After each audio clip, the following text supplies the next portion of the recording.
ధనుసు రాశి వారికి ఆంగ్ల సంవత్సరానికి వీడుకోలు పలుకుతూ కొత్త ఆంగ్ల సంవత్సరానికి స్వాగతం పలుకుతున్న కాల సమయంలో రాశిలోనే చతుర్గ్రహ సంచార స్థితి, ఒకవైపు అర్ధాష్టమని శని సంచార స్థితి ఉండగా ఎలాంటి దోషాన్ని తొలగించుకొని ఎలాంటి ఐశ్వర్యాన్ని పొందాలో ఈ వీడియోలో సవివరంగా సంపూర్ణంగా తెలుసుకుందాం.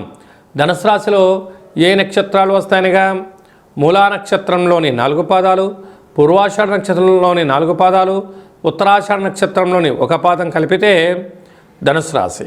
రాశాధిపతి దేవగురు బృహస్పతి. వీరికి రాశిలోనే ఆత్మకారకుడు రవి, రుణరోగ శత్రుకారకుడు కుజ సంచార స్థితి. ఈ 30వ తారీఖున 31వ తారీఖున ఆంగ్ల సంవత్సర ప్రారంభకాల సమయంలోనే బుద్ధికారకుడు బుధుడు, కళత్రకారకుడు శుక్రుడు చతుర్గ్రహ సంచార స్థితి ఉన్నప్పుడు ఓపిక, సహనం, పట్టుదల, సత్ప్రవర్తన, యోగా, ఆసనం, మెడిటేషన్ లాంటివి వీలైనంత వరకు అవసరమని చెప్పి గుర్తుపెట్టుకోగలగాలి.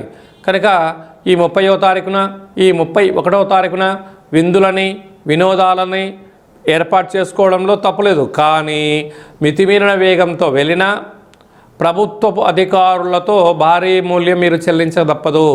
బ్యాంకు యొక్క లావాదేవీలతో ఇబ్బందులు, అనారోగ్యాలు పొంచి ఉన్నాయి. తస్మాత్ జాగ్రత్త అని చెప్పి జ్యోతిర్విజ్ఞానం తెలియచేస్తుంది. అదే కాకుండా అర్ధాష్టమ శని సంచార స్థితి, సప్తమ గురు సంచార స్థితి కూడా 12 సంవత్సరాల తర్వాత తిరోగమనం తర్వాత దేవగురు బృహస్పతి మిథున రాశిలో సంచారం చేయనప్పుడు గ్రహాలు అంతగా అనుకూలం లేవు కనుక మంగళవారం పూట శ్రీ వళ్ళీ దేవసేన సుబ్రహ్మణ్యేశ్వర స్వామి యొక్క దర్శనం, అష్టక పారాయణం అవసరం. అలాగనే దుర్గామాత దేవాలయంలో నిమ్మకాయలతో ఏర్పాటు చేసిన రావుకాల దీపం కూడా చాలా అవసరం. అలా కుదరని పక్షంలో గృహంలో కాళభైరవ దీపాన్ని ఏర్పాటు చేసుకోవడం, సూర్య నమస్కారాలు, అరుణాపారాయణం వలన అదృష్టం కలుగుతుందని చెప్పి కూడా గమనించగలగాలి.